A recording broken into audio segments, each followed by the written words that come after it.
I like. Whoa. Let me help you. Did you do the checklist? Yes, just like you said. Parents? Father's dead. What about the mother? They just moved here from Wisconsin, so she doesn't know anybody. Phone? I got it. Make sure they're nice and clean. We got orders coming in.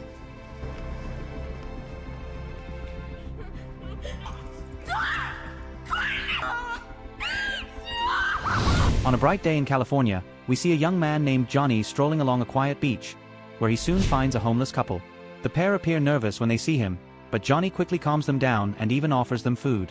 He then informs them that he works for a shelter group and offers to provide shelter and safety. Although the husband hesitates, his wife is easily convinced by Johnny's manners and they eventually give in and choose to follow him to the shelter.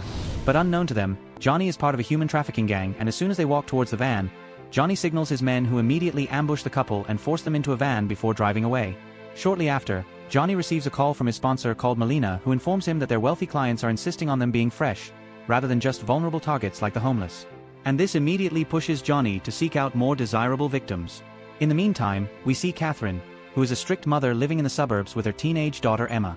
She keeps an eye on Emma's life closely, and she even forbids her from dating boys, for now.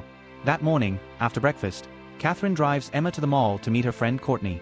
But as she drives off, Catherine notices that the girls were speaking with two young men. However, when she tries to call Emma to ask who the boy was, Emma ignores her calls, making Catherine save her questions till when she returns home. That afternoon, when Catherine goes to work at a construction site, she notices a missing persons poster on the street. She was concerned about it, so asks one of the workers about the case, only for him to simply dismiss it as just another runaway case, and he even tells her that she can take down the poster on her way out. So, Catherine decides to remove the poster, only to be confronted by a passerby who introduces herself as Anna. She tells Catherine not to interfere with posters when the girl in question is still missing, as she tells Catherine that the poster is that of one of the many girls that have recently been kidnapped in the past few days. That is when we learn that Anna works for an agency that's focused on stopping the trafficking of young girls around the neighborhood. On hearing this, Catherine is remorseful for removing the poster, and after Anna gives Catherine her contact card for future reference, Catherine replaces the poster from where she had seen it. That evening when she returns home, Catherine questions Emma about the boy she had seen with her earlier. But Emma becomes defensive as she expresses her frustration with her mother's constant surveillance, as she claims that even when her father was around, he doesn't monitor her like Catherine does. This eventually softens Catherine's expression as she calms down and apologizes, and this prompts Emma to reveal that the boy's name is Adam. When Catherine learns that Adam is 19, she becomes alarmed once more, and this sparks a heated argument that ends with Emma being grounded for the next 24 hours. However, the following morning, Emma sneaks out through her bedroom window to meet up with Courtney and her friend. But when she tries calling Adam, he doesn't respond, and just as she is about to leave, Adam unexpectedly appears. He claims that he had avoided her earlier just so he can get her for himself, as he offers to buy her a milkshake. But moments later, Emma begins to feel dizzy, and within seconds, she collapses. So, Adam swiftly carries her through the back to a van, where Melina's men were waiting. Together, they load her inside as they pay Adam for his services. When the men drive off, Adam quickly throws away Emma's phone in a dumpster before disappearing. In the meantime at home, Catherine prepares coffee and knocks on Emma's door but receives no reply. After waiting for some time, she starts to grow suspicious as she forces the door open only to discover that Emma has slipped out of the room. When she tries calling her line, she finds that the phone is unreachable. So, she turns to Emma's tablet and tries to track the phone's location.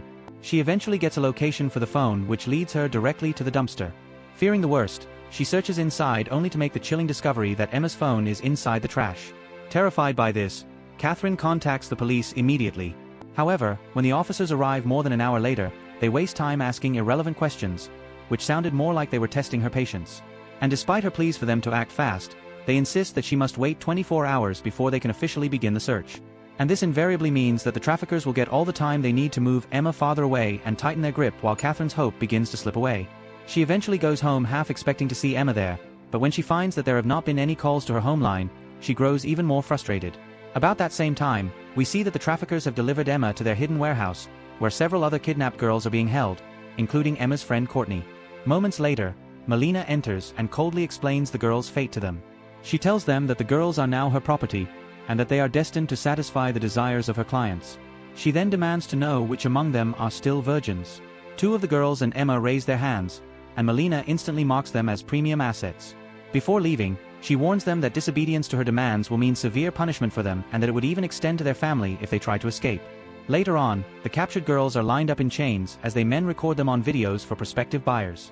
Johnny begins with Courtney, who immediately starts to plead with him to free her, and when she refuses to cooperate with his directives, Johnny asks one of the men to hit her in the stomach, and this eventually forces her to comply. Reluctantly, she performs under Johnny's orders, and once finished, Emma is called forward as they continue to record all the girls for their clients. Meanwhile, Catherine is still desperately seeking help as she calls her friends and neighbors to ask if they know about Emma's whereabouts. But all her efforts were futile, and as she gradually starts becoming overwhelmed with despair, she remembers her recent encounter with Anna as she retrieves her card and calls her. When Catherine tells her about Emma's disappearance, Anna quickly urges her to come over to her office. There, Catherine is shocked by the sheer volume of pictures of missing people on her wall, and when Anna asks her if Emma had experienced any abuse at home, Catherine denies it. So, Anna explains to her that time is critical as she shows Catherine a website where Emma's biodata can be entered for tracking.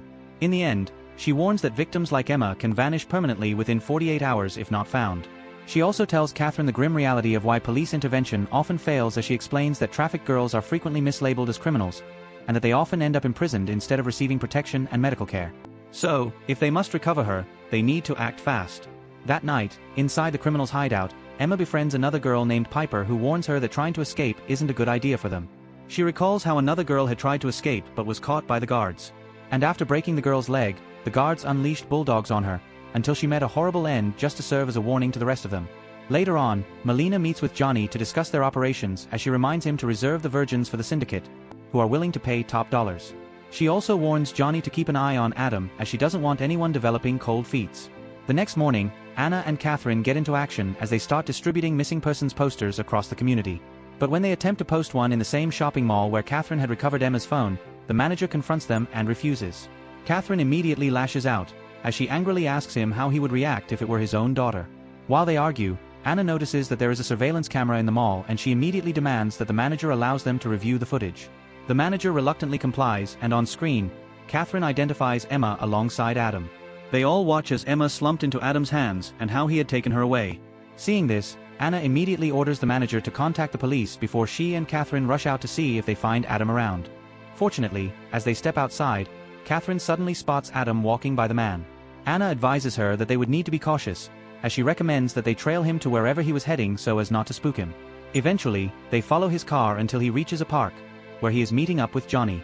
But at this point, Catherine is unable to control herself, as she leaves the car and confronts Adam directly, demanding answers about Emma's whereabouts. Impulsively, Adam denies any involvement, but then Catherine starts to threaten to involve the police, and this seems to shake Adam. However, at this point, Johnny, who is watching from a distance, quickly realizes that their situation is compromised, and without hesitation, he flees the scene, leaving Adam all alone. But as Catherine's confrontation with Adam grows increasingly aggressive, he is forced to run for his life. And during the chase, Adam falls to the ground and starts struggling for air as his asthma overwhelms him. But when he reaches for his inhaler, Catherine grabs it and refuses to hand it over until he provides information about Emma. So in his desperation, Adam begins to speak, but before he can reveal full details, Johnny appears and shoots him in the chest. When he realizes that he will not survive, Adam decides to give Catherine a final clue about her daughter's whereabouts before dying.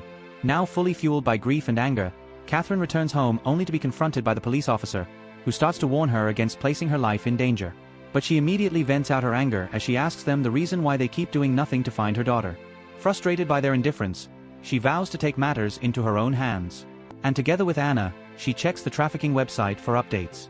There, they discover new listings, including Courtney, who appears drugged and terrified in the picture.